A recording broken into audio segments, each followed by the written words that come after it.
ਸ਼ਲੋਕ ਮਹੱਲਾ ਪਹਿਲਾ। ਭੈ ਵਿੱਚ ਪਵਨ ਵਹੈ ਸਦਵਾਉ, ਭੈ ਵਿੱਚ ਚੱਲੇ ਲਖ ਦਰਿਆਉ। ਭੈ ਵਿੱਚ ਅਗਨ ਕਟੈ ਵਿਗਾਰ, ਭੈ ਵਿੱਚ ਧਰਤੀ ਦਬੀ ਭਾਰ। ਭੈ ਵਿੱਚ ਇੰਦ ਫਿਰੈ ਸਿਰ ਭਾਰ, ਭੈ ਵਿੱਚ ਰਾਜਾ ਧਰਮ ਦੁਆਰ। ਭੈ ਵਿੱਚ ਸੂਰਜ, ਭੈ ਵਿੱਚ ਚੰਦ, ਕੋਹ ਕਰੋੜੀ ਚਲਤ ਨਾ ਅੰਤ। ਭੈ ਵਿੱਚ ਸਿੱਧ ਬੁੱਧ ਸੁਰਨਾਥ, ਭੈ ਵਿੱਚ ਆਡਾਣੀ ਆਕਾਸ। ਭੈ ਵਿੱਚ ਜੋਧ ਮਹਾਬਲ ਸੂਰ, ਭੈ ਵਿੱਚ ਆਵਹਿ ਜਾਵਹਿ ਪੂਰ। ਸਗਲਿਆ ਭਉ ਲਿਖਿਆ ਸਿਰ ਲੇਖ, ਨਾਨਕ ਨਿਰਭਉ ਨਿਰੰਕਾਰ ਸਚ ਏਕ।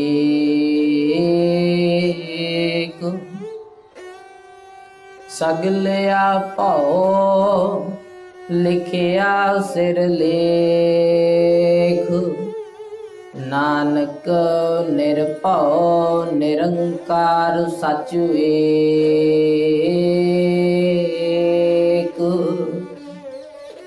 ਵਾਹਿਗੁਰੂ ਜੀ ਕਾ ਖਾਲਸਾ, ਵਾਹਿਗੁਰੂ ਜੀ ਕੀ ਫਤਿਹ।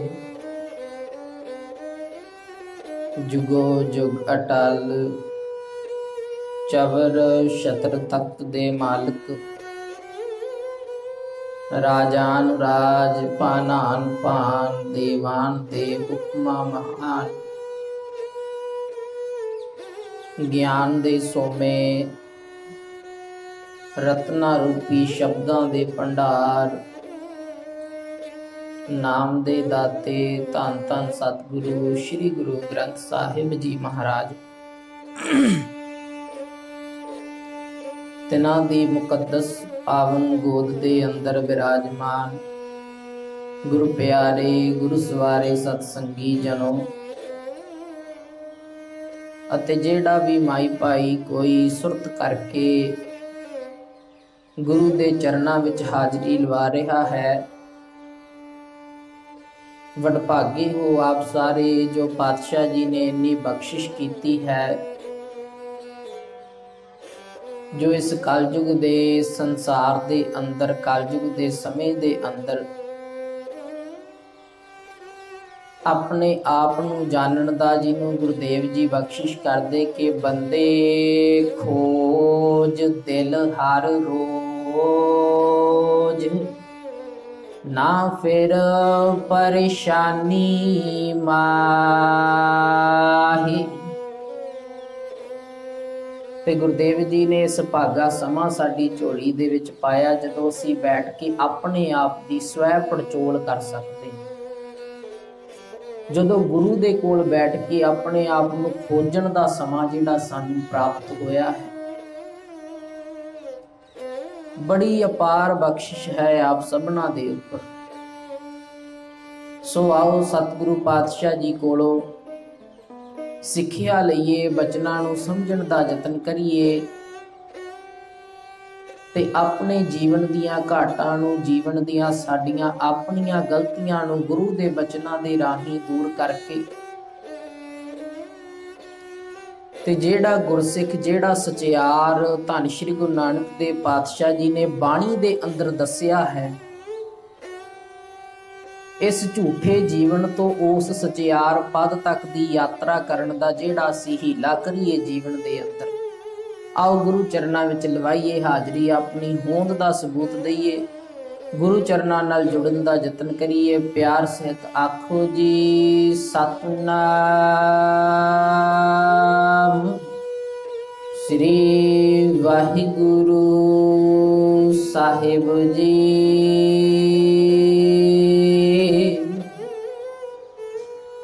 गुरु प्यारिओ, गुरु सवारिओ, गुरुदेव जी ने सानू जिहड़ी है यात्रा करन दा समा बख्शिया है। यात्रा दे 3 पड़ाव, 3 पौड़ियां आपां मुकम्मल रूप दे विच जितनी को बुद्ध गुरुदेव जी ने बख्शी उस दे अनुसार आपां समझण दा यतन कीता है। 10वें पातशाह बख्शिश करदे आप अपनी बुद्ध है जेती, बरनत भिन्न भिन्न तुहि तेती। इस तरह नहीं कि सारे विद्वानां दी, सारियां प्रचारकां दी, कथावाचकां दी, विचारवानां दी जां सारे गुरसिखां दी राय भी इक्को जी होवेगी, जां उन्हां दी सोच समझ जां समझण समझाउण दा तरीका इक्को जिहा होवेगा।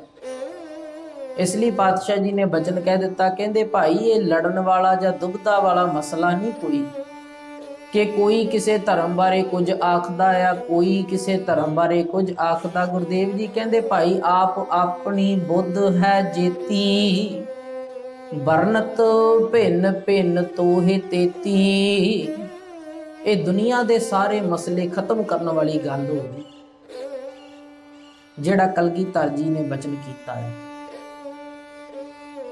सो पातशाह जी दी बख्शी बुद्ध दे अनुसार आपां बचनां नूं 3 पौड़ियां तक, 3 पड़ावां तक समझण दा यतन कीता। हुण साडे कोल लगभग 21 पौड़ियां ते उन्हां दे नाल जिन्ने जिन्ने भी पातशाह जी ने बख्शिश करके सलोक जोड़े आ, किसे दे नाल 3 ने, किसे दे नाल 4, किसे दे नाल 5 ने। चौथी पौड़ी दी आरंभता जिथों हुंदी गुरुदेव जी बख्शिश करदे आ। उस तो पहला पातशाह जी ने जो सलोक दर्ज कीते ने, 2 सलोक ने धन श्री गुरु नानक देव पातशाह महाराज जी दे, ये भी दोवें सलोक ते विचार दी आरंभता करदे आ। गुरुदेव जी कहंदे सलोक महला पहला, महले पहले तो भाव पहले शरीर धन श्री गुरु नानक देव पातशाह महाराज जी। तिन्हां दा सलोक है, भै विच पवन वहै सदवाऊ, भै विच चले लख दरियाऊ, भै विच अगन कढै विगार, भै विच धरती दबी पार। गुरुदेव जी ने इत्थे सारा संसार दे जिन्नियां भी वस्तां ने वो सारियां गनाइयां सन ते बार बार पातशाह जी ने इत्थे सारे सलोक दे अंदर शब्द वरतिया भै, जिहदा भाव अर्थ है जी डर, भाओ, जां आपां इहनूं दूजे अर्थां दे विच इहनूं भाणा जां हुक्म भी कहा जाता है कि किसी दे हुक्म दे विच रहना, उहदे भै दे विच, उहदे डर दे विच चलना। ते समुचे सिरलेख दी, समुचे वाहिगुरु सलोक दी अखीर ते आके गुरुदेव जी बचन करदे, कहंदे सगलिया भाओ लिखिया सिरलेख, नानक निरभौ निरंकार सच एक। संसारक तौर ते गुरु प्यारिओ आपां पहला जे आपां भै नूं भाव डर नूं समझ लईए ना ते साडे वास्ते विचार बड़ी सौखी हो जानी है समझण वास्ते। भै हुंदा एक ते जी संसारक भै ते संसार दा भै हुंदा हमेशा। वैसे ते कई कारण ने जिन्हां दे विचों आपां 1-2 दी विचार करनी है। जिवें एक भै हुंदा जी अपने तो वड्डे बंदे दा, जां ते ओह रुतबे दे विच वड्डा है, जां वो अपने तो बल दे विच वड्डा है, ते जां वो किसी होर कारण करके जां ज्ञान दे विच साडे नालों जां अहुदे दे विच साडे नालों वड्डा है, जां आचरण दे विच साडे नालों उच्चा है। ओहदा साडे अंदर भै हुंदा। ते दूजा भै जिहड़ा दोवां दी विचार जिहड़ी आपां खोल के आप जी दे सन्मुख रखण दा यतन करांगे। दूजे भै दा कारण ये हुंदा जी, गुरुदेव जी कहंदे सो डरै जे पाप कमावंदा धर्मी विगसेत। दूजा डर ये हुंदा कि जदों आपां कोई पाप कमा लिया ते बचन आउंदा धन श्री गुरु ग्रंथ साहिब पातशाह जी की बाणी दे अंदर लिखिया कि पापी के मारने को पाप महाबली है। भाव जी ने पाप कमा लिया, वो मन दे विच पाप दे मिलण वाले फल नूं सोच सोच के ही डरदा रहिंदा है ते उस डर दे कारण वो अपने आप नूं ही खत्म कर लैंदा। जिवें हुण अपने कोल इतिहास दे अंदर उदाहरण है, बादशाह औरंगजेब ने किन्ना पाप कमाया, किन्ना कुकर्म किया संसार दे उपर। कलगीधर पातशाह जी ने फतेह दा फरमान, जित दी चिट्ठी, जफरनामा लिख के भेजिया। जदों बादशाह औरंगजेब ने जफरनामा पढ़िया ते बिल्कुल हक दे वचन, भाव सच दे वचन पढ़े ने। जदों सच दे वचन पढ़े ने ते मन दे विच हुण अपने पापां नूं चितवा करके, पापां नूं याद करके ਇਹਦੇ मन ਦੇ ਵਿੱਚ ਜਿਹੜਾ डर पैदा होया, ਇਹ भी एक डर ਦਾ संसार ਦੇ रूप ਵਿੱਚ ਸਰੂਪ ਆ। ਉਂਝ ਜਿਹੜਾ ਮਨੁੱਖ ਆ ਜੀ, ਉਹ ਕਈ ਵਸਤਾਂ ਤੋਂ ਡਰਦਾ, ਕਈ ਚੀਜ਼ਾਂ ਤੋਂ ਡਰਦਾ ਆ। ਕੋਈ ਐਸਾ ਕੰਮ ਕਰਨ ਤੋਂ ਜਿਹੜਾ ਕੰਮ ਦੇ ਵਿੱਚ ਅਜੇ ਮਾਹਿਰ ਪ੍ਰਵਿਰਤੀ ਹਾਸਲ ਨਹੀਂ ਹੋਈ, ਉਸ ਕੰਮ ਕਰਨ ਤੋਂ ਅਸੀਂ ਡਰਦੇ। ਸਾਨੂੰ ਹਨੇਰੇ ਤੋਂ ਡਰ ਲੱਗਦਾ ਆ।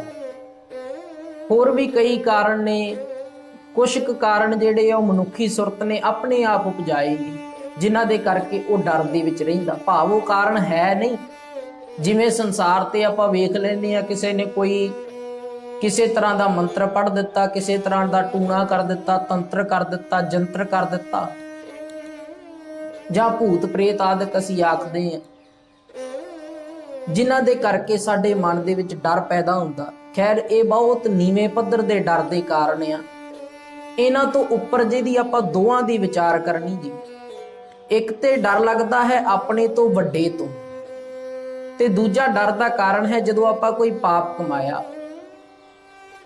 जिवें हुण किसी ने हुक्म कीता सी कि भाई आ कारज तू नहीं करना, तू इस तरह इस कारज नूं नहीं निभाउणा, जे ये कारज कीता ते तेरे नाल बहुत मंदा होवेगा। हुण जदों वो कारज कर दिता ते उस तो बाद जिहड़ा साडे मन दे विच डर पैदा हुंदा, उस नूं कहा जांदा ये भै दे विच आ। एक संसारक वो डर है, पाप कमाउण तो बाद पैदा होने वाला डर, जिहड़ा औरंगजेब दे मन दे विच पैदा होया। दूजा जी, संसार ते हरेक बंदा जिहड़ा वो वड्डा बनना चाहुंदा, बलधारी बनना चाहुंदा है।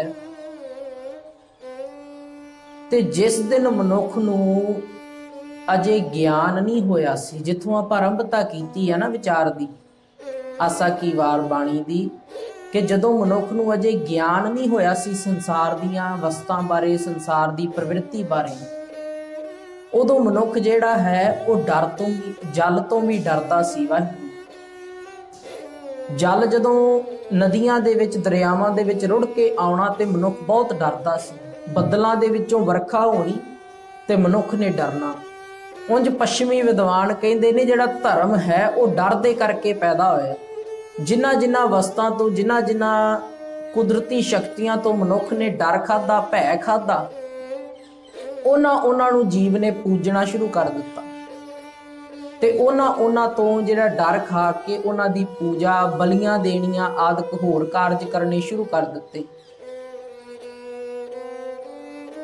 जिवें बदलां नूं इंद्र देवता आख के पूजा करनी शुरू कर दिती ते जिन्हां तो कुछ खांदा सी उन्हां दी भी पूजा करनी शुरू कर दिती।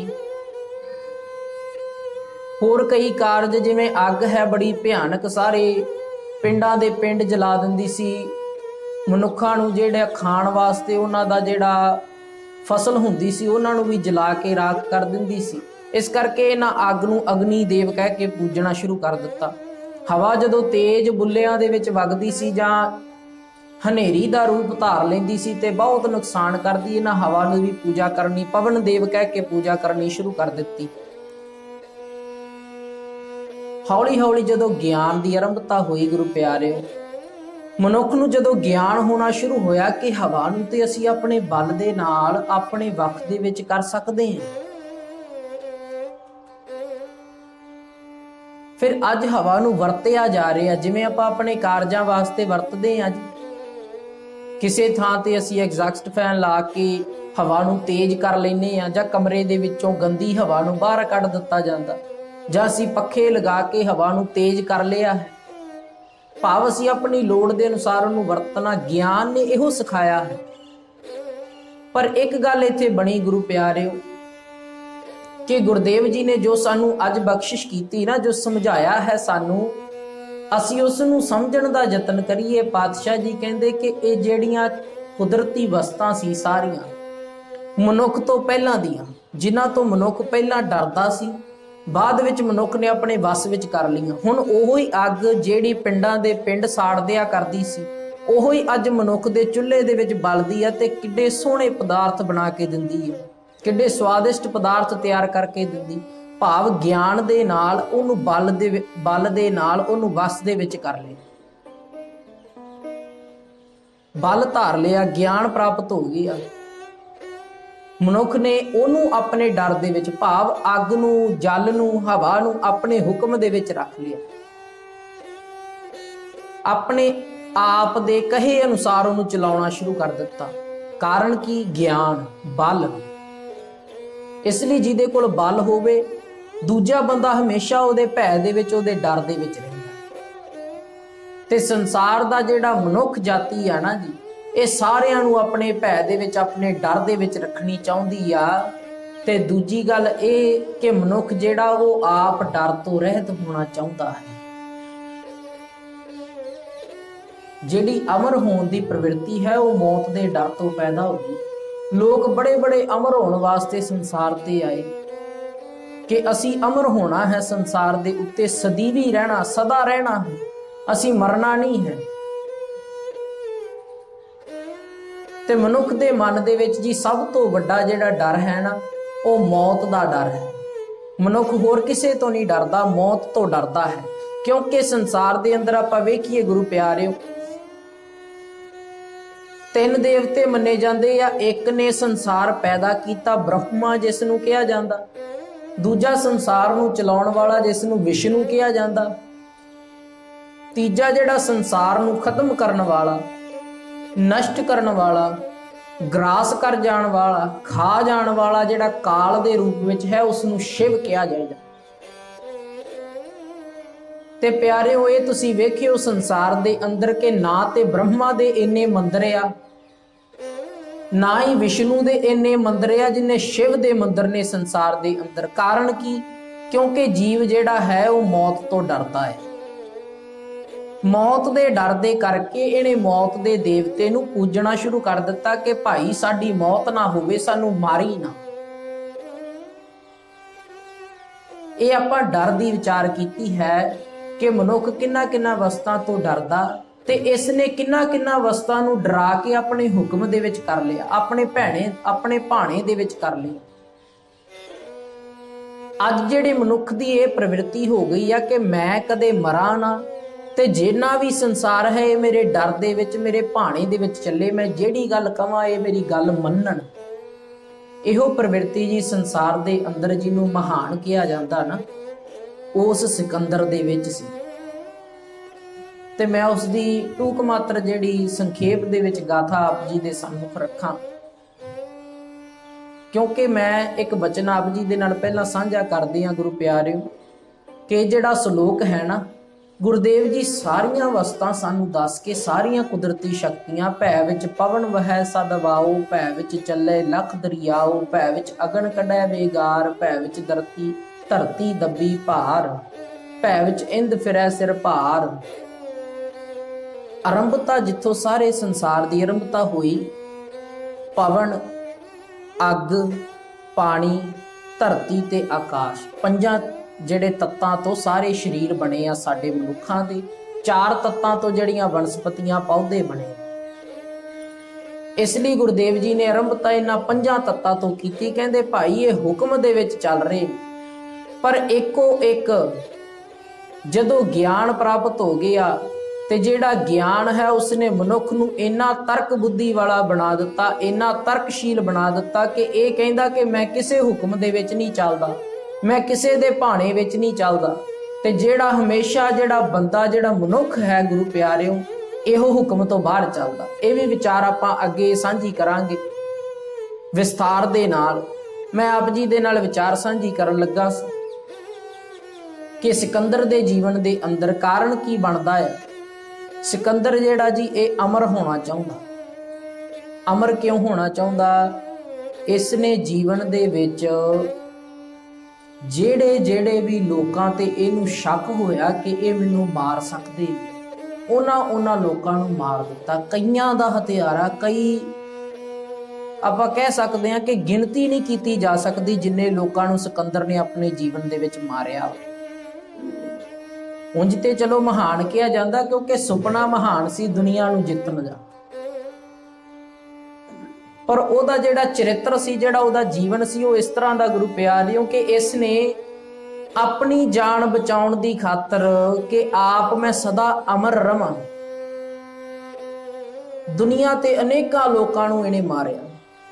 ਜਿਸ ਕਿਸੇ ਸਿਪਾਹੀ ਤੇ ਇਹਨੂੰ ਸ਼ੱਕ ਹੋਇਆ, ਜਿਸ ਕਿਸੇ ਰਾਜ ਦਰਬਾਰ ਦੇ ਰਾਜ ਦਰਬਾਰੀਆਂ ਤੇ ਇਹਨੂੰ ਸ਼ੱਕ ਹੋਇਆ, ਜਿਸ ਕਿਸੇ ਕਵੀ ਤੇ ਜਿਸ ਕਿਸੇ ਇਹਦੇ ਢਾਡੀ ਤੇ ਇਹਨੂੰ ਸ਼ੱਕ ਹੋਇਆ, ਇਹਦੀ ਉਸਤਤ ਕਰਨ ਵਾਲੇ ਤੇ ਇਹਨੂੰ ਸ਼ੱਕ ਹੋਇਆ, ਜਾਂ ਪ੍ਰਜਾ ਦੇ ਵਿੱਚ ਕਿਸੇ ਤੇ ਵੀ ਕਿਸੇ ਵੀ ਪ੍ਰਕਾਰ ਦਾ ਸ਼ੱਕ ਹੋਇਆ ਤੇ ਇਹਨੇ ਉਸ ਨੂੰ ਮਾਰ ਦਿੱਤਾ ਕਿ ਆਉਣ ਵਾਲੇ ਸਮੇਂ ਦੇ ਅੰਦਰ ਇਹ ਮੇਰੀ ਜਾਨ ਨਾ ਲੈ ਸਕੇ, ਕਿਤੇ ਇਹ ਮੈਨੂੰ ਨਾ ਮਾਰ ਦੇਵੇ। ਸਮਾਂ ਬਣਿਆ ਜੀ, ਇਹਨੇ ਨਾ ਮਨ ਦੇ ਵਿੱਚ ਸੋਚਿਆ ਕਿ ਕਿਸੇ ਰਿਸ਼ੀ ਦੇ ਕੋਲੋਂ, ਕਿਉਂਕਿ ਰਿਸ਼ੀ ਜਿਹੜੇ ਉਹ ਸਮਾਧੀਆਂ ਧਾਰ ਕੇ ਬੜਾ ਲੰਮਾ ਸਮਾਂ ਜਿਉਂਦੇ ਨੇ। ਜਿਹੜੇ ਜੋਗੀ ਸਨ ਉਹਨਾਂ ਦੀ ਉਮਰ ਜਿਹੜੀ ਉਹ ਬਹੁਤ ਧੀਰਘ ਉਮਰ ਹੁੰਦੀ ਸੀ, ਉਹ ਲਗਭਗ 4-4 5-5 ਹਜ਼ਾਰ ਸਾਲਾਂ ਤੱਕ ਜਿਉਂਦੇ ਸਨ। ਤੇ ਇਸ ਨੇ ਕੀ ਕੀਤਾ ਜੀ, ਇਹ ਕਹਿੰਦਾ ਕਿ ਕਿਸੇ ਰਿਸ਼ੀ ਨੂੰ ਲੱਭੋ ਜਿਹੜਾ ਅਮਰ ਹੋ ਗਿਆ ਹੋਵੇ। ਇਹਦੇ ਚੇਲਿਆਂ ਨੇ, ਇਹਦੇ ਸਿਪਾਹੀਆਂ ਨੇ ਲੱਭਣਾ ਸ਼ੁਰੂ ਕਰ ਦਿੱਤਾ। ਲੱਭਦਿਆਂ ਇੱਕ ਰਿਸ਼ੀ ਦੇ ਪਾਸ ਪੁੱਜੇ। ਰਿਸ਼ੀ ਜਿਹੜਾ ਉਹ ਬ੍ਰਿਕਸ਼ ਦੇ ਦਰਖਤ ਦੇ ਹੇਠਾਂ ਬੈਠਾ ਆ, ਸਮਾਧੀ ਲਗਾ ਕੇ ਬੈਠਾ। ਇਹਨਾਂ ਨੇ 2-3 ਵਾਰ ਉਸ ਨੂੰ ਸਮਾਧੀ ਖੋਲਣ ਦਾ ਯਤਨ ਕੀਤਾ, ਉਸਨੇ ਸਮਾਧੀ ਨਹੀਂ ਖੋਲੀ। ਚਲੋ ਉਡੀਕ ਕਰਦੇ ਰਹੇ, ਬੈਠੇ ਰਹੇ। ਉਸਨੇ ਜਦੋਂ ਨੇਤਰ ਖੋਲੇ ਜੀ, ਇਹਨਾਂ ਉਸ ਨੂੰ ਹੁਕਮ ਦਿੱਤਾ, ਬੇਨਤੀ ਨਹੀਂ ਕੀਤੀ, ਹੁਕਮ ਕੀਤਾ। ਕਹਿੰਦਾ ਸਿਕੰਦਰ ਤੁਹਾਨੂੰ ਸੱਦਦਾ ਏ, ਤੁਸੀਂ ਅਮਰ ਹੋਣ ਦੀ ਵਿਧੀ ਜਾਣਦੇ ਹੋ। ਕਹਿੰਦਾ ਸਿਕੰਦਰ ਦੇ ਕੋਲ ਚੱਲੋ, ਅਸੀਂ ਤੁਹਾਨੂੰ ਲੈਣ ਆਏ ਹਾਂ। ਉਹ ਆਨੰਦ ਦੇ ਵਿੱਚ ਬੈਠਾ ਰਿਹਾ। ਕਹਿੰਦਾ ਮੈਂ ਕਿਤੇ ਨਹੀਂ ਚੱਲਾ, ਜਿਸ ਨੂੰ ਲੋੜ ਹੈ ਉਹ ਮੇਰੇ ਪਾਸ ਆਵੇ। ਜੇ ਤੁਹਾਡੇ ਰਾਜੇ ਨੂੰ ਅਮਰ ਹੋਣ ਦੀ ਵਿਧੀ ਜਾਣਨੀ ਹੈ ਤਾਂ ਮੇਰੇ ਪਾਸ ਆਵੇ, ਮੈਂ ਕਿਸੇ ਦੇ ਕੋਲ ਨਹੀਂ ਚੱਲਣਾ। ਸਿਪਾਹੀਆਂ ਨੇ ਕਿਰਪਾਨਾਂ, ਤਲਵਾਰਾਂ ਕੱਢ ਲਈਆਂ। ਤਲਵਾਰਾਂ ਕੱਢ ਕੇ ਤੇ ਇਹਨੂੰ ਕਹਿੰਦੇ ਤੈਨੂੰ ਪਤਾ ਸੀ ਕਿੰਨੇ ਲੋਕਾਂ ਨੂੰ ਮਾਰਿਆ ਅੱਜ ਤੱਕ? ਕਹਿੰਦਾ ਕੋਈ ਸ਼ੱਕ ਨਹੀਂ। ਕਹਿੰਦਾ ਤੇਰਾ ਜਿਹੜਾ ਸਿਰ ਹੈ ਉਹ ਅਸੀਂ ਧੜ ਨਾਲੋਂ ਵੱਖਰਾ ਕਰ ਸਕਦੇ, ਕਲਮ ਕਰ ਸਕਦੇ। ਕਹਿੰਦਾ ਮੈਨੂੰ ਤੁਸੀਂ ਮਾਰ ਸਕਦੇ ਹੋ ਤੇ ਮਾਰ ਦਿਓ, ਮੈਨੂੰ ਆਪਣੇ ਸਰੀਰ ਦੀ ਲੋੜ ਨਹੀਂ। ਮੈਂ ਜਿਹੜਾ ਕਾਰਜ ਕਰਨਾ ਸੀ ਸਰੀਰ ਵਿੱਚ ਰਹਿੰਦੇ ਆ ਉਹ ਮੈਂ ਕਰ ਲਿਆ ਹੈ, ਹੁਣ ਮੈਨੂੰ ਸਰੀਰ ਦੀ ਲੋੜ ਨਹੀਂ। ਜੇ ਤੁਸੀਂ ਮਾਰਨਾ ਹੈ ਤਾਂ ਮਾਰ ਦਿਓ। ਸਿਪਾਹੀਆਂ ਨੇ ਸੋਚਿਆ ਕਿ ਵਾਕਈ ਲੱਗਦਾ ਅਮਰ ਹੋਵੇਗਾ, ਜਿਹੜਾ ਇਹੋ ਜਿਹਾ ਬਚਨ ਕਰ ਰਿਹਾ ਲੱਗਦਾ ਅਮਰ ਹੀ ਹੋਵੇਗਾ। ਸਿਪਾਹੀਆਂ ਨੇ ਜਦੋਂ ਇਹ ਗੱਲ ਸੋਚੀ ਨਾ ਜੀ, ਤੇ ਸੋਚ ਕੇ ਤੇ ਰਾਜੇ ਕੋਲ ਗਏ ਦੁਬਾਰਾ ਸਿਕੰਦਰ ਦੇ ਪਾਸ। ਸਿਕੰਦਰ ਨੂੰ ਜਾ ਕੇ ਕਹਿੰਦੇ ਕਿ ਜਿਹੜਾ ਸਾਨੂੰ ਰਿਸ਼ੀ ਤੇ ਲੱਭ ਗਿਆ ਤੈਨੂੰ ਅਮਰ ਕਰਨ ਵਾਲਾ, ਪਰ ਉਹ ਆਪ ਨਹੀਂ ਇੱਥੇ ਆਵੇਗਾ, ਤੈਨੂੰ ਉਹਦੇ ਕੋਲ ਜਾਣਾ ਪਵੇਗਾ ਤੇ ਉਹ ਵਾਕਈ ਹੀ ਅਮਰ ਹੈ। ਅਸੀਂ ਇਸ ਗੱਲ ਦੀ ਪ੍ਰੀਖਿਆ ਲੈ ਕੇ ਆਏ ਹਾਂ। ਸਿਕੰਦਰ ਆਪ ਚੱਲ ਕੇ ਉਸ ਰਿਸ਼ੀ ਦੇ ਪਾਸ ਆਇਆ। ਰਿਸ਼ੀ ਦੇ ਪਾਸ ਆ ਕੇ ਉਹਨੇ ਬੇਨਤੀ ਕੀਤੀ ਕਿ ਮੈਨੂੰ ਦੱਸੋ ਅਮਰ ਹੋਣ ਦੀ ਵਿਧੀ, ਕਿਸ ਤਰ੍ਹਾਂ ਅਮਰ ਹੋਇਆ ਜਾ ਸਕਦਾ। ਹੁਣ ਰਿਸ਼ੀ ਨੇ ਇਹਨੂੰ ਨਾ ਨਹੀਂ ਕੀਤੀ, ਭਾਵੇਂ ਕਿ ਅਮਰ ਹੋਣ ਦੀ ਕੋਈ ਵਿਧੀ ਨਹੀਂ ਆ, ਪਰ ਰਿਸ਼ੀ ਨੇ ਇਹਨੂੰ ਨਾ ਨਹੀਂ ਕੀਤੀ। ਰਿਸ਼ੀ ਨੇ ਇਹਨੂੰ ਆਖ ਦਿੱਤਾ कि भाई इस तरह तू तुरया जावेगा घने जंगल दे अंदर जाके अगे जाके एक गुफा आवेगी। गुफा दे अंदर जदों तू जावेगा ते अंदर एक जल दा सोमा होवेगा। उस जल दे सोमे दे विचों एक चूली भर के जल दी छक लई ते तू अमर हो जावेगा। बचन सुनिया ते तुरदा गया। बिल्कुल उस तरह निशान भी इसने वेखे जिस तरह ऋषि ने आखिया सी कि घना जंगल है। होर भी कई तरह के चिन्ह जिहड़े रस्ते दे दसे वो भी इनू रस्ते विच मिलदे गए। जदों गुफा दे पास पुज्जिया जी हुण मन दे विच शंका आई। कहंदा 5 सिपाही मेरे नाल ने, डरदा किवें आ जीव अपनी मौत तो, मनुख जिहड़ा अपनी मौत तो किवें डरदा। हुण इहने सोचिया जी 5 सिपाही मेरे नाल ने, जे ये 5 सिपाही भी अमर हो गए ते फिर इन्हां दे नाल मैं जीवन दे विच गुजारा किवें करांगा, इन्हां ते मैं जित किवें प्राप्त करांगा जे ये भी अमर हो गए, इन्हां ते मरना कोई नहीं। उन्हां 5 सिपाहियां नूं बाहर रोकिया, आप गुफा दे अंदर गया। चूली भर के जदों जल दी शक्ल लगा ते सामने कां बैठा सी। कां बोलिया, कहंदा सिकंदर रुक जा, तू अमर होने वास्ते इत्थे आया।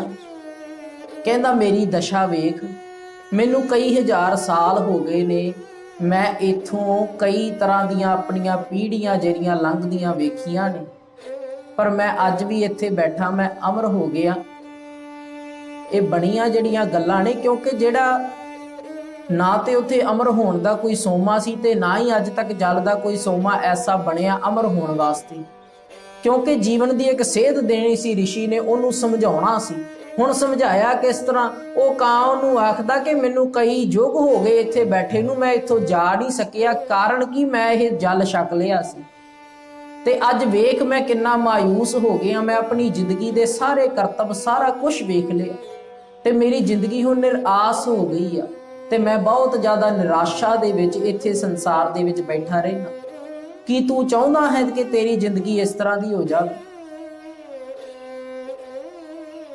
उस दिन जाके सिकंदर नूं समझ आई कि भाई सदा रहन ते संसार दे विच जे सदा रवांगे ते साडे वास्ते संसार जिहड़ा है ये किसी रंग दा कारण नहीं रहेगा, संसार दे विचों रस खत्म हो जाएगा जदों असीं मरना ही ना होवे। क्योंकि साडे जिहड़े जिंदगी दे सारे कारज ने असीं तां कर रहे हैं डरदियां कि साडी मौत आउण वाली है, ते जे मौत आवे ही ना ते हरेक कारज असीं छड्ड देवांगे कि भाई अजे बड़ा समा मेरे कोल, समा ही मेरे कोल आ, सारी जिंदगी दा समा पिया, मैं किहड़ा मरना संसार तो।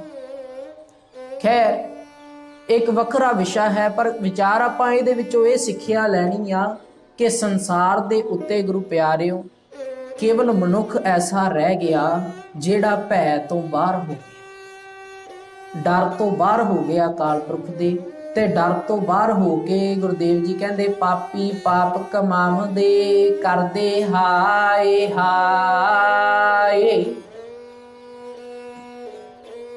कि असीं पाप कमाउणा शुरू कर दित्ता क्योंकि उहदे हुक्म तो उहदे डर तो रहत हो गए।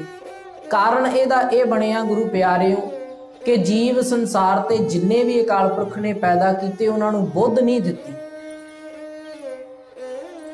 जदों मनुख बनाया ना वो अकाल पुरख ने अपने वर्गा स्वरूप बनाया ते अपने वर्गी उहने बुद्ध भी दित्ती कारज करन दी।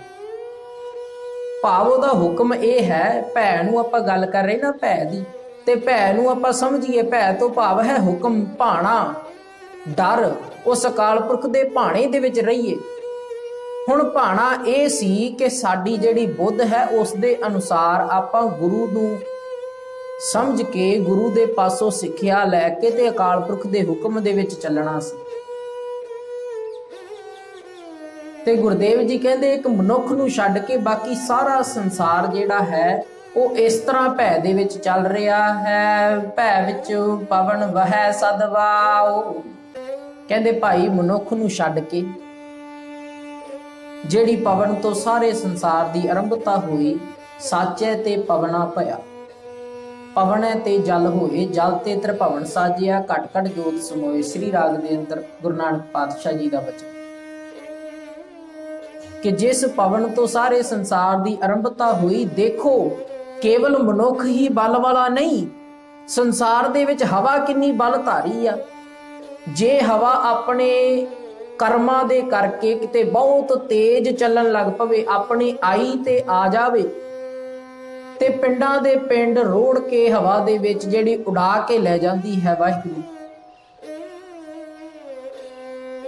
ਜਦੋਂ ਹਨੇਰੀ ਦਾ ਰੂਪ ਧਾਰ ਲਵੇ, ਜਦੋਂ ਝੱਖੜ ਦਾ ਰੂਪ ਧਾਰ ਲਵੇ ਤੇ ਦੇਖੋ ਕਿੰਨੀ ਤਬਾਹੀ ਕਰ ਦਿੰਦੀ ਹੈ ਹਵਾ। ਪਰ ਕਹਿੰਦੇ ਫਿਰ ਵੀ ਵੇਖੋ ਉਹਦੇ ਭੈ ਦੇ ਵਿੱਚ ਚੱਲ ਰਹੀ ਆ, ਭਾਵ ਉਹਦੇ ਹੁਕਮ ਦੇ ਵਿੱਚ ਚੱਲ ਰਹੀ ਆ। ਜੇ ਉਹਦੇ ਹੁਕਮ ਤੋਂ ਬਾਹਰ ਹੀ ਹੋ ਜਾਵੇ ਤੇ ਫਿਰ ਸਾਰਾ ਸੰਸਾਰ ਜਿਹੜਾ, ਸਮਸਤ ਬ੍ਰਹਿਮੰਡ ਜਿਹੜਾ, ਉਹ ਇੱਕ ਪਲ ਦੇ ਵਿੱਚ ਖਤਮ ਕਰ ਸਕਦੀ ਹੈ ਹਵਾ। ਪਰ ਇਹ ਹੋਣ ਵਾਲਾ ਨਹੀਂ, ਕਿਉਂਕਿ ਜਿਹੜਾ ਕਰਨੀ ਕਰਨ ਵਾਲਾ ਕਰਤਾ ਹੈ, ਸਾਰੀਆਂ ਕਠਪੁਤਲੀਆਂ ਸਾਰਾ ਕੁਝ ਉਹਦੇ ਹੁਕਮ ਦੇ ਵਿੱਚ ਹੀ ਚੱਲ ਰਹੀਆਂ। ਫਿਰ ਜਲ ਦੀ ਗੱਲ ਆਈ, ਕਹਿੰਦੇ ਭੈ ਵਿੱਚ ਚੱਲੇ ਲੱਖ ਦਰਿਆਓ। ਫਿਰ ਗੁਰਦੇਵ ਜੀ ਕਹਿੰਦੇ ਭੈ ਜਾਣੀ ਕਿ ਹੁਕਮ, ਜਾਣੀ ਕਿ ਡਰ। ਕਹਿੰਦੇ ਡਰ ਦੇ ਵਿੱਚ ਹੀ ਲੱਖ ਦਰਿਆ ਸੰਸਾਰ ਤੇ ਚੱਲ ਰਹੇ ਨੇ। ਵਿਗਿਆਨੀ ਕਹਿੰਦੇ, ਵਿਦਵਾਨ ਕਹਿੰਦੇ ਨੇ ਕਿ ਸਾਡੀ ਧਰਤੀ ਦਾ 70% ਹਿੱਸਾ, 10/7ਵਾਂ ਹਿੱਸਾ ਜਿਹੜਾ ਹੈ, 10 ਵਿੱਚੋਂ ਜਿਹੜਾ 7ਵਾਂ ਹਿੱਸਾ ਹੈ ਉਹ ਸਾਡੀ ਧਰਤੀ ਤੇ ਪਾਣੀ ਦਾ ਆ। ਸਿਰਫ 3 ਹਿੱਸੇ ਧਰਤੀ ਹੈ। ਹੁਣ ਜੇ ਪਾਣੀ ਆਪਣੇ ਆਈ ਤੇ ਆਵੇ, ਆਪਣੇ ਹੁਕਮ ਤੋਂ ਬਾਹਰ ਹੋਵੇ ਅਕਾਲ ਪੁਰਖ ਦੇ, ਤੇ ਉਹ ਜਿਹੜਾ 7ਵਾਂ ਹਿੱਸਾ ਪਾਣੀ ਹੈ ਉਹ ਬਾਕੀ ਦੇ 3 ਹਿੱਸਿਆਂ ਨੂੰ ਇੱਕ ਪਲ ਦੇ ਅੰਦਰ ਢੱਕ ਸਕਦਾ ਹੈ, ਪਰ ਉਹ ਉਹਦੇ ਹੁਕਮ ਦੇ ਵਿੱਚ ਆ। ਇਹ ਬਚਨ ਨੂੰ ਸਮਝਣ ਵਾਸਤੇ ਆਪਾਂ ਬਾਬਾ ਫਰੀਦ ਜੀ ਦਾ ਇੱਕ ਬਚਨ ਚੇਤੇ ਆਉਂਦਾ, ਜੀਵਨ ਦੇ ਉਹਨਾਂ ਦੀ ਘਟਨਾ ਹੈ। ਪਾਕਪਟਨ ਦੇ ਸਥਾਨ ਤੇ ਦਰਿਆ ਦੇ ਕਿਨਾਰੇ ਬਾਬਾ ਫਰੀਦ ਜੀ ਬੈਠੇ ਨੇ, ਆਪਣਾ ਆਸਣ ਲਗਾ ਕੇ ਬੰਦਗੀ ਦੇ ਵਿੱਚ ਜੁੜੇ ਨੇ। ਤੇ ਜਿਹੜਾ ਲਾਗੋਂ ਦਰਿਆ ਲੰਘਦਾ ਆ ਨਾ ਜੀ, ਉਸ ਦਰਿਆ ਦਾ ਵੇਗ ਤੇਜ਼ ਹੋਇਆ। ਦਰਿਆ ਨੇ ਆਪਣੇ ਕਿਨਾਰੇ ਢਾਉਣੇ ਸ਼ੁਰੂ ਕਰ ਦਿੱਤੇ। ਜਿਵੇਂ ਕਿਨਾਰਿਆਂ ਤੇ ਮਿੱਟੀ ਹੁੰਦੀ, ਦਰਿਆ ਰੋੜ ਕੇ ਲੈ ਜਾਂਦਾ ਨਾ। ਤੇ ਜਦੋਂ ਇਹ ਕੌਤਕ ਵਰਤ ਰਿਹਾ ਅਕਾਲ ਪੁਰਖ ਦਾ, ਤੇ ਜਦੋਂ ਬਾਬਾ ਫਰੀਦ ਜੀ ਨੇ ਵੇਖਿਆ ਤੇ ਬਚਨ ਸੁਭਾਵਿਕ ਹੀ ਉਹਨਾਂ ਦੇ ਮੁਖ ਚੋਂ ਨਿਕਲਿਆ, ਕਹਿੰਦੇ ਕੰਦੀ ਵੈਣ ਨਾ ਢਾਏ, ਤਾਉ ਭੀ ਲੇਖਾ ਦੇਵਣਾ। ਕਹਿੰਦੇ ਕੰਦੀ ਕਿਨਾਰੇ, ਵੈਣ ਵਹਾ, ਦਰਿਆ ਦੇ ਵਹਾ, ਤੂੰ ਆਪਣੇ ਕਿਨਾਰੇ ਨਾ ਢਾ। ਕਹਿੰਦੇ ਤੈਨੂੰ ਵੀ ਲੇਖਾ ਦੇਣਾ ਪਵੇਗਾ। ਭਾਵ ਜੀਵ ਜਿਹੜੇ ਕੰਮ ਕਰ ਰਹੇ ਆ ਉਹਦਾ ਉਹਨੂੰ ਲੇਖਾ ਦੇਣਾ ਪਵੇਗਾ। ਹੁਣ ਦਰਿਆ ਨੂੰ ਕਹਿੰਦੇ ਕਿ ਭਾਈ ਤੈਨੂੰ ਵੀ ਇਹਦਾ ਲੇਖਾ ਦੇਣਾ ਪਵੇਗਾ।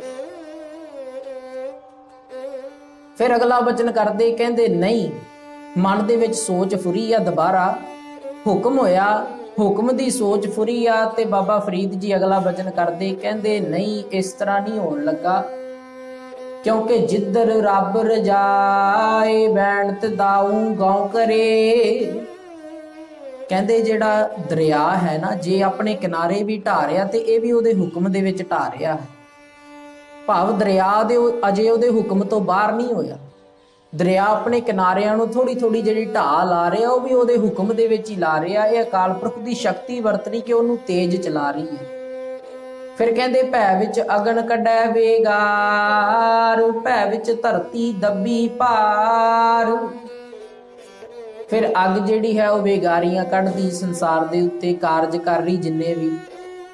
ਕਹਿੰਦੇ ਇਹ ਵੀ ਭੈ ਦੇ ਵਿੱਚ, ਹੁਕਮ ਦੇ ਵਿੱਚ ਚੱਲ ਰਹੀ। ਭੈ ਵਿੱਚ ਧਰਤੀ ਦੱਬੀ ਭਾਰ, ਭੈ ਵਿੱਚ ਹੁਣ ਧਰਤੀ ਦੇਖੋ ਭਾਰ ਦੇ, ਲੋਕਾਂ ਦੇ ਭਾਰ ਹੇਠ ਕਿੰਨੀ ਨਿਮਰਤਾ ਦੇ ਨਾਲ ਦੱਬੀ ਆ। ਸਭ ਤੋਂ ਨਿਮਰਤਾ ਦੇ ਕਰਕੇ ਜਿਹੜੇ ਪੈਰ ਨਾ ਸਾਡੇ, ਇਹ ਚਰਨ ਪੂਜੇ ਜਾਂਦੇ। ਜਦੋਂ ਕੋਈ ਸਾਡੇ ਤੋਂ ਵੱਡਾ ਮਿਲਦਾ ਸੀ ਉਹਦੇ ਚਰਨੀ ਹੱਥ ਲਾਉਂਦੇ, ਕਿਉਂਕਿ ਚਰਨ ਸਭ ਤੋਂ ਵੱਡੀ ਨਿਮਰਤਾ ਦੇ ਜਿਹੜੇ ਦ੍ਰਿਸ਼ਟ ਨੇ, ਕਿ ਨਿਮਰਤਾ ਦਿਖਾਉਣ ਵਾਲੇ ਨੇ, ਕਿ ਚਰਨਾਂ ਦੇ ਵਿੱਚ ਸਭ ਤੋਂ ਵੱਡੀ ਨਿਮਰਤਾ, ਕਿਉਂਕਿ ਸਾਡੇ ਸਰੀਰ ਨੂੰ ਚਲਾ ਰਹੇ ਸਭ ਤੋਂ ਥੱਲੇ ਵਸਦੇ ਨੇ। ਪਰ ਇਹਨਾਂ ਤੋਂ ਵੀ ਥੱਲੇ ਜਿਹੜੀ ਸਾਡੀ ਧਰਤੀ ਵਸਦੀ ਹੈ, ਇਹ ਵੀ ਉਹਦੇ ਹੁਕਮ, ਅਕਾਲ ਪੁਰਖ ਦੇ ਭਾਣੇ ਦੇ ਵਿੱਚ, ਹੁਕਮ ਦੇ ਵਿੱਚ ਹੈ। ਭੈ ਵਿੱਚ ਇੰਦ ਫਿਰੈ ਸਿਰ ਭਾਰ, ਭੈ ਵਿੱਚ ਰਾਜਾ ਧਰਮ ਦੁਆਰ। ਫਿਰ ਇੰਦਰ ਜਿਹੜਾ ਵਰਖਾ ਕਰਦਾ ਵਾ, ਜਿਹਨੂੰ ਆਕਾਸ਼ ਕਿਹਾ ਜਾਂਦਾ, ਜਿਹਨੂੰ ਬੱਦਲਾਂ ਦਾ ਨਾਂ ਵੀ ਦਿੱਤਾ ਜਾਂਦਾ, ਕਹਿੰਦੇ ਉਹ ਵੀ ਸਿਰ ਤੇ ਵੇਖੋ ਕਿਸ ਭਾਰ ਦੇ ਆਸਰੇ, ਬਿਨਾਂ ਕਿਸੇ ਭਾਰ ਤੋਂ, ਬਿਨਾਂ ਕਿਸੇ ਥੰਮ ਤੋਂ, ਅਕਾਲ ਪੁਰਖ ਦੇ ਹੁਕਮ ਦੇ ਵਿੱਚ ਸਾਡੇ ਸਿਰ ਤੇ ਖੜਾ ਹੈ। ਭੈ ਵਿੱਚ ਰਾਜਾ ਧਰਮ ਦੁਆਰ, ਤੇ ਧਰਮਰਾਜ ਦਾ ਜਿਹੜਾ ਕਾਰਜ ਹੈ ਉਹ ਵੀ ਸਾਰਾ ਉਹਦੇ ਭੈ ਦੇ ਵਿੱਚ, ਉਹ ਵੀ ਜਿਹੜਾ ਦੁਆਰਾ ਉਹਦਾ ਜਿਹੜੀ ਉਹਦੀ ਕਚਹਿਰੀ ਕਿਹਾ ਜਾਂਦਾ ਸੰਸਾਰਕ ਰੂਪ ਵਿੱਚ ਆਪਾਂ ਆਖਦੇ ਹਾਂ, ਉਹ ਵੀ ਕਹਿੰਦੇ ਸਾਰਾ ਕਾਰਜ ਕਾਰ ਵਿਹਾਰ ਜਿਹੜਾ ਉਹ ਅਕਾਲ ਪੁਰਖ ਦੇ ਹੁਕਮ ਦੇ ਵਿੱਚ ਹੋ ਰਿਹਾ। ਭੈ ਵਿੱਚ ਸੂਰਜ, ਭੈ ਵਿੱਚ ਚੰਦ, ਕੋਹ ਕਰੋੜੀ ਚਲਤ ਨਾ ਅੰਤ। ਕਹਿੰਦੇ ਭੈ ਦੇ ਵਿੱਚ ਹੀ ਸੂਰਜ ਹੈ। ਭੈ ਦਾ ਭਾਵ ਹੁੰਦਾ ਜੀ ਡਿਸਿਪਲਿਨ, ਹੁਕਮ, ਭਾਣਾ, ਕਾਨੂੰਨ। ਕਿਉਂਕਿ ਅੱਗੇ ਵੀ ਆਪ ਜੀ ਨੂੰ ਬੇਨਤੀ ਕੀਤੀ, ਹੁਣ ਸੂਰਜ ਵੇਖੋ ਭੈ ਦੇ ਵਿੱਚ ਹੈ ਤੇ ਰਾਤ ਨੂੰ ਇੱਕ ਪਾਸਿਓਂ ਛੁਪ ਜਾਂਦਾ ਤੇ ਧਰਤੀ ਦੇ ਦੂਜੇ ਪਾਸੇ ਚੜ੍ਹ ਆਉਂਦਾ। ਜਾਂ ਹਜ਼ਾਰਾਂ ਕਰੋੜਾਂ ਸਾਲਾਂ ਤੋਂ ਬਿਲਕੁਲ ਉਸੇ ਪ੍ਰਕਾਰ ਕੋਹ ਕਰੋੜੀ ਚਲਤ ਨਾ ਅੰਤ। ਕਹਿੰਦੇ ਹਜ਼ਾਰਾਂ ਕਰੋੜਾਂ ਸਾਲਾਂ ਤੋਂ ਸੂਰਜ ਆਪਣੇ ਧੁਰੇ ਤੇ ਕੋਹ ਕਰੋੜੀ ਕਰੋੜਾਂ ਸਾਲਾਂ ਤੋਂ ਘੁੰਮ ਰਿਹਾ ਵਾ, ਚੱਲਦਿਆਂ ਉਹਦਾ ਅੰਤ ਨਹੀਂ ਆਇਆ। ਤੇ ਨਾ ਹੀ ਕਦੇ ਚੰਦਰਮਾ ਦਾ ਅੰਤ ਆਇਆ। ਕਹਿੰਦੇ ਚੰਦਰਮਾ ਵੀ ਉਹਦੇ ਹੁਕਮ ਦੇ ਵਿੱਚ ਆਪਣਾ ਕਾਰਜ ਕਰ ਰਿਹਾ ਸਾ। ਰਾਤ ਦੇ ਸਮੇਂ ਸਾਨੂੰ ਚੰਦ ਦੀ ਰੋਸ਼ਨੀ ਜੇ ਮੁਬਾਰਕ ਮਿਲਦੀ ਹੈ ਤੇ ਇਹ ਉਸ ਅਕਾਲ ਪੁਰਖ ਦੇ ਹੁਕਮ ਦੇ ਵਿੱਚ ਆ, ਉਹਦੇ ਭਾਣੇ ਦੇ ਵਿੱਚ ਚੱਲ ਰਿਹਾ। ਭੈ ਵਿੱਚ ਸਿੱਧ ਬੁੱਧ ਸੁਰਨਾਥ, ਭੈ ਵਿੱਚ ਆਡਾਣੇ ਆਕਾਸ, ਭੈ ਵਿੱਚ ਜੋਧ ਮਹਾਬਲ ਸੂਰ, ਭੈ ਵਿੱਚ ਆਵੇ ਜਾਵੇ ਪੂਰ। ਗੁਰਦੇਵ ਜੀ ਕਹਿੰਦੇ ਜਿਨ੍ਹਾਂ ਨੂੰ ਪੁਸ਼ਕ ਗਿਆਨ ਪ੍ਰਾਪਤ ਹੋ ਗਿਆ ਉਹਨਾਂ ਜੀਵਾਂ ਦੀ ਗੱਲ ਕੀਤੀ ਇੱਥੇ ਕੇਵਲ, ਕਿਉਂਕਿ ਆਪਾਂ ਵਿਚਾਰ ਕੀਤੀ ਆ ਨਾ ਜੀ ਗੁਰੂ ਪਿਆਰਿਓ ਕਿ ਮਨੁੱਖ ਜਿਹੜਾ ਹੈ ਇਹ ਆਪਣੀ ਬੁੱਧ ਕਰਕੇ ਆਪਣੇ ਆਪ ਨੂੰ ਬਲ ਦਾ ਦਾਤਾ ਸਮਝਦਾ ਆ।